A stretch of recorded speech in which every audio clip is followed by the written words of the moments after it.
Okay, good morning, guys. Good morning. Okay, we're going to be going over multiplying terms today. Can anybody tell me what a term is? A term is a very simple kind of expression where multiplication is the only operation. Okay, so I wrote down some examples here, and you can see it on your paper there also. So a term is it's a very simple kind of expression where multiplication is the only operation going on.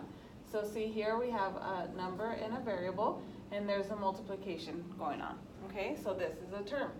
This is also a term right here. We have number, a variable, and an exponent. Okay, and there's only multiplication going on. There's no addition, there's no subtraction, there's no division, nothing like that. Okay, it's just multiplication.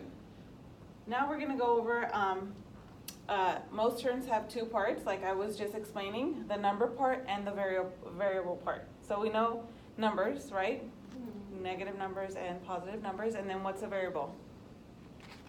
Any letter, right? It could be any letter, and it stands for, the variable can really be anything that you want to plug, any number you want to plug into it, okay?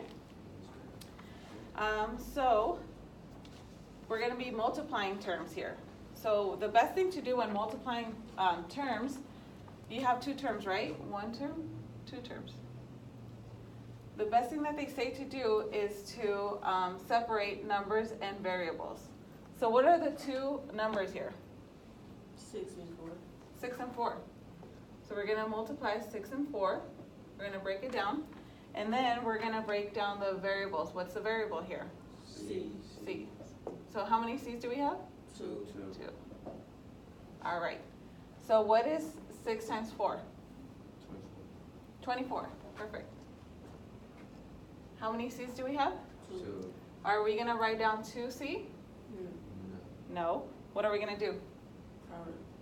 C to the power of 2, because it's C squared. Okay? Cool. That makes it 24 to C to the power of 2. Yes. Good. 24C squared. Great.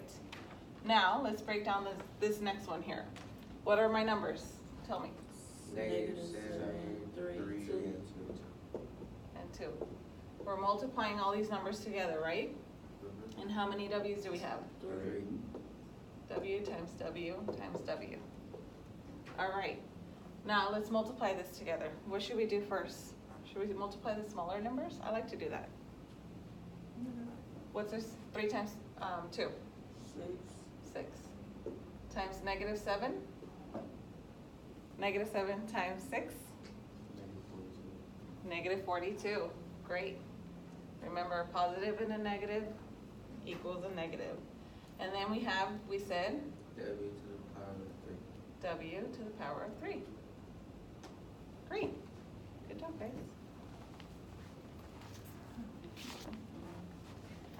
Okay, now let's look at another example.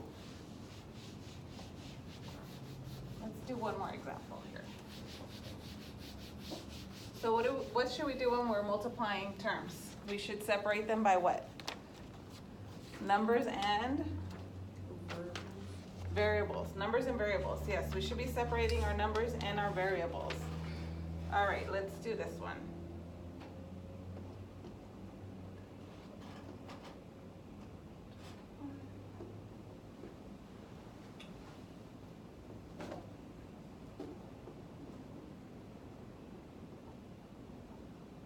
They're so well behaved today. Okay, my two numbers are 3, 7. 4 and 3. all right, so Tasha, my numbers are 3 and 7. Like Ifyani said, the 4 and the 3 are my exponents. Okay? That's not part of our numbers here. Okay? We're just separating these numbers. So yes, Ifyani, you're right. 3 and 7 are my two numbers. How many x's do I have? 2. All right, and what are their exponents? 4 and 3. 4 and 3. All right, and then what's my other variable? 1. How many y's do I have? 2. Any exponents there? Nope. All right. 3 times 7 is 21. 21. What's the next one? My variable. Am I gonna multiply these or am I gonna add them? I think add. Add them, yes, great. So 4 plus 3 is? 7. And how many y's do we have? 2. 2. Y to the second. Y to the second power. And that's your answer. Great. Do you think we got that? Yup. Yes, ma'am. No? We need some more I said clarification? yes. Oh, you said yes. Okay, great.